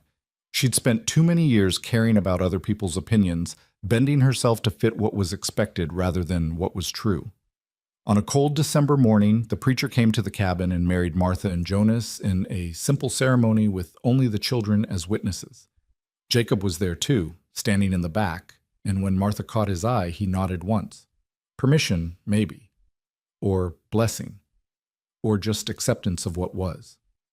"I now pronounce you man and wife," the preacher said, and Jonas kissed Martha like she was precious, like she was everything he'd ever wanted. The children cheered and Emma threw dried flower petals in the air, and for a moment everything was perfect. That evening, after the children were asleep, Jonas and Martha stood at the window looking out at the stars. "Are you happy?" Jonas asked. Martha thought about the question, about everything that had led her to this moment. The loss and the grief, the storm that had nearly killed her, the man who had saved her life and stolen her heart. She thought about Jacob and the life they'd built together, and the new life she was building with Jonas. She thought about her 7 children, sleeping peacefully in a home that was finally, truly theirs. "Yes," she said simply, "I'm happy. For the first time in longer than I can remember, I'm genuinely, completely happy." Jonas pulled her close, and Martha melted into his embrace. "Love isn't a fire that burns fast," she said, remembering a conversation from months ago. "It's what keeps you warm when the storm's long gone." "Is that what this is?" Jonas asked. "The kind of love that lasts?" Martha looked up at him, at this man who had given her everything without asking for anything in return. "Yes, I think it is." Outside, snow began to fall, soft and gentle, covering the world in white. But inside the cabin, it was warm. Inside there was family and love and the quiet joy of knowing that sometimes, even after everything falls apart, there's a chance to build something new, something better. And under that wide Texas sky, in a cabin that had once been filled with silence and grief, 7 children slept safe and warm, with 2 people who loved them watching over. Martha Walker, no longer Allen, stood in her husband's arms and thought about all the ways life had surprised her, about how the worst storm of her life had led her to the greatest happiness she'd ever known. She thought about Jacob, who was learning to be a different kind of father, about her children, who were learning that family could take many forms, about Jonas, who had been given a second chance at the life he'd lost and was determined not to waste a single moment of it. "Thank you," Martha whispered. "For what?" "For finding us in that storm, for not riding away, for giving us a home." Jonas kissed the top of her head. "You gave me a home too. You and those 7 miracles sleeping in there. You brought me back to life, Martha, and I promise you, I'll spend every day proving I deserve the gift you've given me." No one shivered in the rain anymore. No one went hungry or scared or alone. They had found each other, this patchwork family, and they had chosen to build something beautiful from the broken pieces of their separate pasts. And that, Martha thought as she drifted off to sleep in Jonas's arms, was more than she'd ever dared to hope for. It was everything.